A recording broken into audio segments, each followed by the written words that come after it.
पहलगाम हमले का मामला, कानपुर में पीड़ित परिवार से मिले राहुल गांधी, हमले में मारे गए लोगों को शहीद का दर्जा मिले। नमस्कार, मैं हूं आपके साथ रोहित। 22 अप्रैल के बाद भारत में हलचल है और पाकिस्तान की नींद खराब है।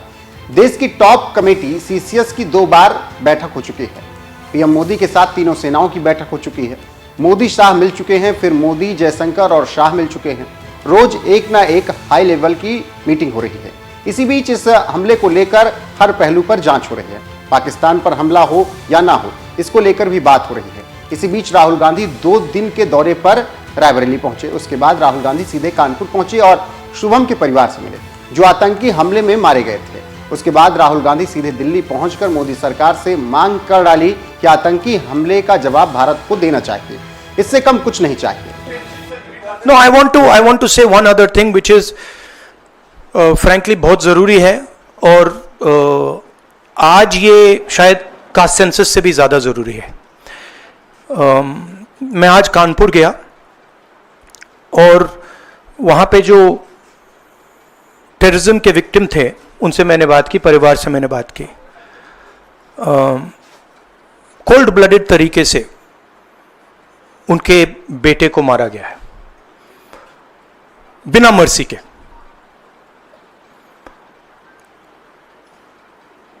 और 28 लोगों को ऐसे मारा गया है, बहुत सारे लोग घायल हुए हैं।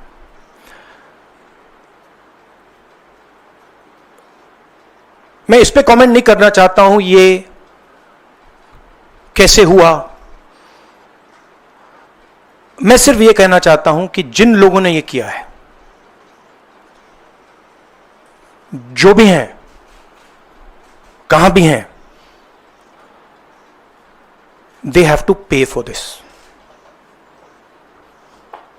and they have to pay for it properly, not in some half-hearted way, ऐसे आलतू फालतू तरीके से नहीं। they have to pay for it properly, कि इनको याद रहे कि हिंदुस्तान के साथ ये नहीं किया जा सकता है।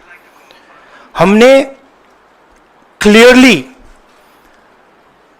ऑपोजिशन की और सरकार की मीटिंग में क्लियर हमने लाइन दी है, यूनानिमस लाइन,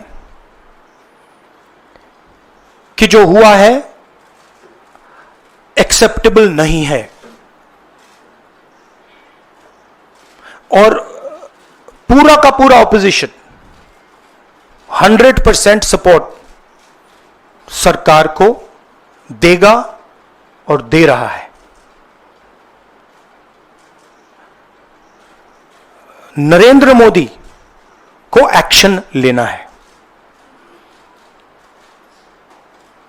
एकदम एक्शन लेना है। और पूरा का पूरा विपक्ष उनके साथ खड़ा है। जिन लोगों ने ये किया है, दे हैव टू पे द प्राइस फॉर दिस। जो परिवार है, उन्होंने आप लोगों को मेरे थ्रू एक मैसेज दिया है। एक्चुअली प्रधानमंत्री जी को उन्होंने मुझे कहा कि आप प्रधानमंत्री जी को ये बताइए, तो मैं 28 जो हमारे शहीद हैं उनके साइड से प्रधानमंत्री को आपके माध्यम से मैसेज दे रहा हूं। प्रधानमंत्री जी, उन्होंने कहा है कि हमारे जो बच्चे हैं वो शहीद हुए हैं, हम चाहते हैं कि आप उनको शहीद का दर्जा दीजिए, रिस्पेक्ट दीजिए। तो सुना आपने क्या कुछ कह रहे हैं राहुल गांधी। मोदी सरकार से राहुल गांधी लगातार ये मांग कर रहे हैं कि पाकिस्तान को करारा जवाब दिया जाए। पाकिस्तान को सबक सिखाने की भी बात वो कह रहे हैं। जानकारी देते चलें कि पिछले 8 दिनों में सरकार की तरफ से कई बड़े कदम उठाए गए, जिसकी तारीफ हो रही है और दुश्मन का गला सूख रहा है। 22 अप्रैल के बाद भारत में हलचल है और पाकिस्तान की नींद हराम है। देश की टॉप कमेटी सीसीएस की बैठक हुई है और मोदी के साथ साथ तीनों सेनाओं की भी इसके बाद बैठक हुई। और इस तरीके से लगातार अब ऐसा लग रहा है कि पाकिस्तान को कभी भी जवाब दिया जा सकता है। और इस बीच जिस तरीके से प्रधानमंत्री नरेंद्र मोदी बयान दे रहे हैं और कह रहे हैं कि पाकिस्तान को बख्शा नहीं जाएगा और जिन लोगों ने यह हमला किया उन सबको करारा जवाब दिया जाएगा, उससे यह समझ में आ रहा है कि भारत पाकिस्तान को बहुत जल्द करारा जवाब देगा। इस बीच राहुल गांधी ने आतंकी हमले में मारे गए लोगों को शहीद का दर्जा दिए जाने की मांग की है। तो इस पर आपकी राय क्या है, कमेंट में जरूर बताइएगा। वीडियो को शेयर कीजिएगा, लाइक कीजिएगा, चैनल को सब्सक्राइब करना ना भूलिएगा। बने रहिए हमारे साथ। नमस्कार।